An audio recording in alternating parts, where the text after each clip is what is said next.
Good day, sir. I am Regine Avenido, BS Criminology 4th year, and here is my final oral video presentation in Forensic 7 Forensic Ballistics. Question number 1. What is primer? So primer, also called cup, is the ignition system of the cartridge used in a centerfire type containing a highly sensitive chemical compound that would easily ignite or burst into flame when struck by the firing pin. It may be Berdan, Baxter, or battery type. So these are kinds of primer according to its construction. Question number 2. Who is Alexander Jan Forsyth? So, Alexander Jan Forsyth is a minister of Bilheavy in Scotland, known as the father of the percussion system, who developed a better system of ignition in the year 1805. So, he devised a formula composing of mercury fulminate that would easily ignite upon a single stroke. Question number 3. What is propellant? So propellant, or gunpowder, or known as powder charge, is a mixture of chemicals of various compositions designed to propel the projectile by means of its expansive force of gas when burned. Question number 4. Discuss the 4 stages in the manufacture of the barrel.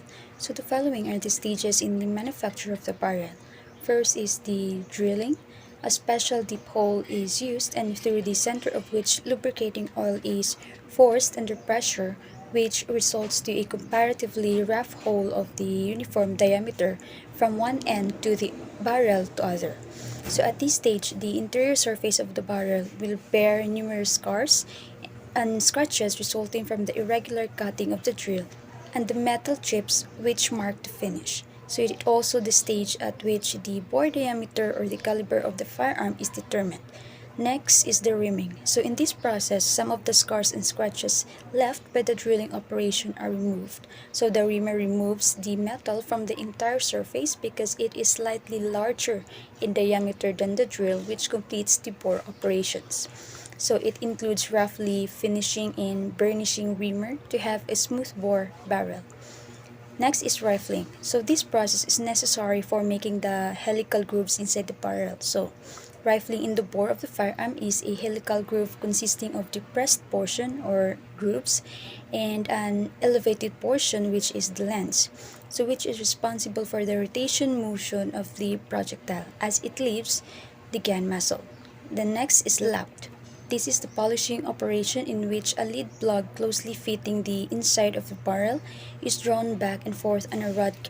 Carrying with it is a polishing compound. So this will remove large imperfection on the inside surface of the barrel, both to the lens and the grooves. So what is important about this process is that no matter how many times we polish or finish the barrel, only the large imperfections may be eliminated, but not the minute imperfections, making a series of striations that will impress on every bullet that will pass through it. So this is the basis for which firearms are identified. Question number 5. What are the marks found on fired bullets? So marks found on fired bullets are landmarks, which are marks left on a fired bullet caused by its contact with the elevated portion, which is lens. Groove marks, which are marks found on a fired bullet caused by the grooves of the barrel, which is the same number as that of the landmarks. Then the skid marks, which are marks that are generally found on fired bullet from a revolver. Then the stripping marks, which are marks found on those bullets fired from a loose-fit barrel, wherein the rifling are already badly worn out.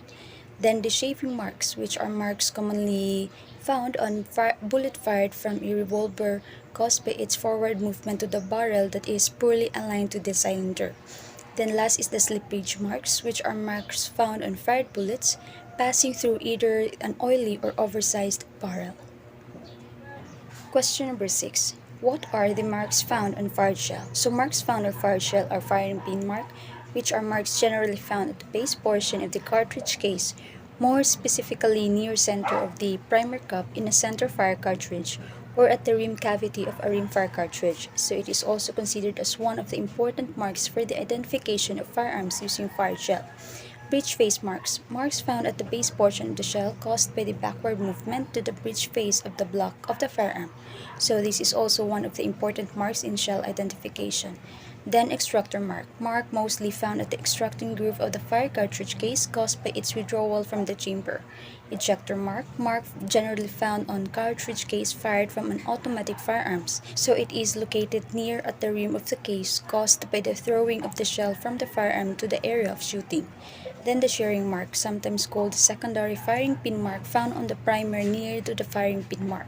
Magazine lip mark, marking found at the two sides of the rim caused by the magazine lips during the loading of the cartridge into the magazine for firing.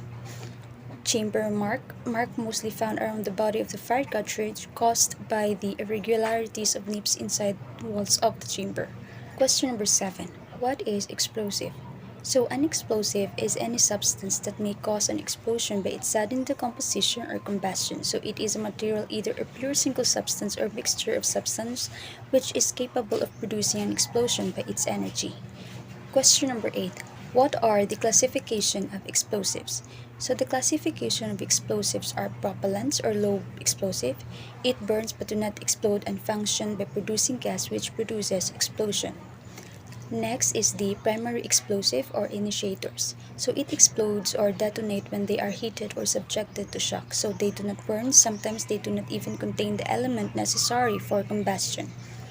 Next is the high explosives. So it detonates under the influence of the shock of the explosion of a primary explosive, so they do not function by burning. In fact, not all of them are combustible, but most of them can be ignited by a flame and in a small amount generally burn tranquilly and can extinguish easily. Question number 9. What are the problems of forensic ballistics?